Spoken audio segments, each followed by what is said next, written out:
This week I was confronted with two kinds of bad.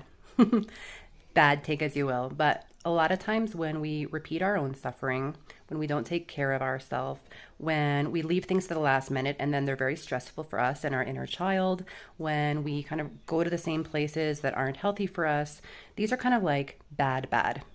They don't grow us. So they're difficult, they cause suffering, but they don't grow us. And if anything, they kind of erode at us, erode at our mind, our body, and our self-esteem. So I call these bad.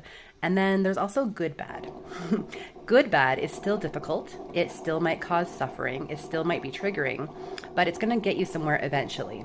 So good bad are things like signing up for something that you are frightened of, saying yes to something that you kind of want to say no, but you know it's going to expand you some way. Going towards something that you don't feel ready for, but you know that at some point in your life it actually is for you. So you're kind of taking the first step towards something, even if you don't feel totally ready, but it does light you up in some way. These are good bad because they're difficult. They they still might cause suffering, but they're actually going to get us somewhere in the end. They're not going to erode at our self-esteem and our mind and our body. And so a lot of us are used to difficulty. That's the bottom line. A lot of us have had very difficult pasts. That's why we're in this place watching videos like this. And if you're already used to difficulty, if you're already used to everything being difficult, it can be a long journey to kind of like step out of a complete lifestyle like that. By making that small switch to choosing difficulties that are actually going to get you somewhere at some point, and it might be years before you kind of get to the point that is your North Star.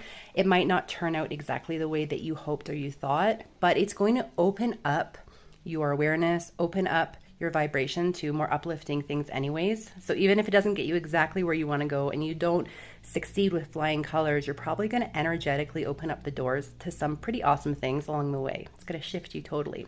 So if you're still kind of stuck in difficulty, it's pretty hard to let go of all difficulty overnight. Why not switch into something that's actually going to feed you and serve you in the end?